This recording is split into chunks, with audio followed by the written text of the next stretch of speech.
नमस्कार दोस्तों, मैं नीतीश शर्मा स्वागत करता हूं आपका त्रिवेदा एजुकेशन में। आज हम बात करने वाले हैं राजस्थान शिक्षा विभाग की तरफ से शैक्षणिक कार्यक्रमों के अंदर बहुत से बड़े बदलाव सामने देखने को मिलने वाले हैं आगामी सत्र से, जिसके लिए चाहे फिर वो स्कूल सिस्टम रहे या फिर उनका एग्जाम शेड्यूल रहे या फिर जो हमारा सेशन शुरू होता है उनको लेकर जो हमारे शिक्षा मंत्री हैं राजस्थान के मदन दिलावर, उन्होंने कुछ बड़ी घोषणाएं की हैं। तो हम बात करते हैं उन घोषणाओं को लेकर।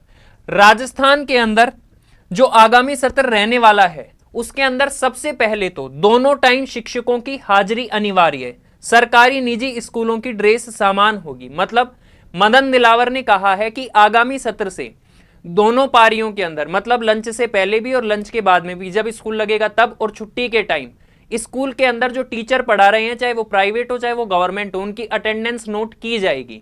दूसरी चीज, स्कूलों में सुबह राष्ट्रगान और शाम को राष्ट्रगीत होंगे। मतलब जब स्कूल सुबह लगेगी, जब असेंबली टाइम होगा उस टाइम राष्ट्रगान होगा, मतलब नेशनल एंथम होगा, और जब छुट्टी होगी उस टाइम नेशनल सॉन्ग स्कूल के अंदर गाया जाएगा। ये कंपलसरी है, चाहे प्राइवेट स्कूल रहे चाहे गवर्नमेंट स्कूल रहे। गवर्नमेंट स्कूलों में तो फिलहाल अब भी होते हैं, लेकिन अब आगामी सत्र से ये प्राइवेट स्कूलों में भी देखने को मिलेंगे। दूसरी चीज, मदन दिलावर ने कहा कि शिक्षा विभाग, पंचायती राज व संस्कृत शिक्षा में राष्ट्रगान व राष्ट्रगीत जरूरी होगा। कार्यालय और स्कूल खुलने के समय राष्ट्रगान, जबकि शाम को राष्ट्रगीत होगा। मतलब सुबह के टाइम राष्ट्रगान और शाम के टाइम राष्ट्रगीत होगा। इसके अलावा दोनों सुबह और शाम कर्मचारियों की हाजिरी भी लगाई जाएगी, यानी कि स्कूल जो स्टाफ रहेगा, जो टीचर रहेंगे, उनकी सुबह भी अटेंडेंस और शाम को भी अटेंडेंस रहेगी, तभी उनकी कंप्लीट अटेंडेंस मानी जाएगी।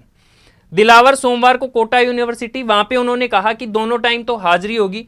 दूसरी चीज, सरकारी और निजी स्कूलों में यूनिफॉर्म भी समान होगी। मतलब आजकल गवर्नमेंट बच्चे जो गवर्नमेंट स्कूलों में पढ़ रहे हैं उनकी ड्रेस कोड अलग है, उनका यूनिफॉर्म कोड अलग है, और प्राइवेट स्कूल वाले अपने मन मुताबिक कोई भी यूनिफॉर्म कोड लगा देते हैं, वो हर स्कूल का अलग अलग रहता है। लेकिन अब से यूनिफॉर्म कोड सबका सेम रहेगा, चाहे गवर्नमेंट स्कूल का बच्चा हो चाहे फिर प्राइवेट स्कूल का बच्चा रहे, उनकी यूनिफॉर्म भी सेम रहेगी। और इवन शिक्षकों की भी यूनिफॉर्म तय की जाएगी। मतलब जो गवर्नमेंट और प्राइवेट टीचर है भैया, उनका भी यूनिफॉर्म कोड रहेगा। अभी फिलहाल प्राइवेट स्कूलों में कुछ में यूनिफॉर्म रहती हैं, कुछ में यूनिफॉर्म नहीं रहती हैं। गवर्नमेंट स्कूल में टीचर्स की यूनिफॉर्म नहीं होती है।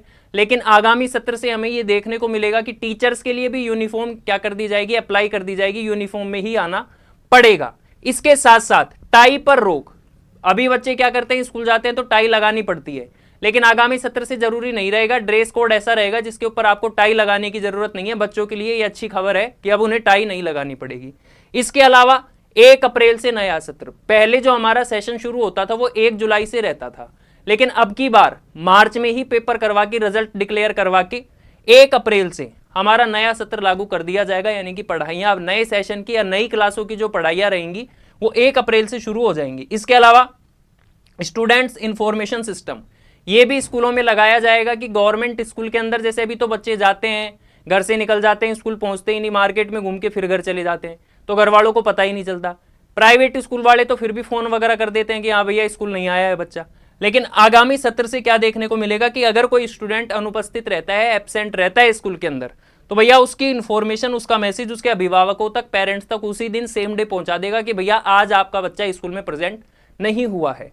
आगामी सत्र से ये सारे बड़े बदलाव देखने को मिलने वाले हैं। इसी के तहत गवर्नमेंट ने क्या करा था, एग्जाम को भी प्री शेड्यूल कर दिया था, पहले ही टाइम से पहले करवा दिया, चाहे हाफ ईयरली रहा हो या एनुअल रहा हो। इसके पीछे का बड़ा कारण ये भी देखने को मिल रहा है कि राजस्थान बोर्ड ये चाहता है कि सीबीएसई बोर्ड के साथ वो क्या कर सके, साथ साथ चल सके, क्योंकि सीबीएसई का पहले सेशन शुरू हो जाता है तो बच्चे सीबीएसई के अंदर ज्यादा एडमिशन लेते हैं, आरबीएसई के अंदर कम लेते हैं। इसी वजह से सीबीएसई के कंपेरिजन में उसके पैरेलल चले हमारा भी सेशन। इसी वजह से ये सारे बड़े बदलाव देखने को मिल रहे हैं।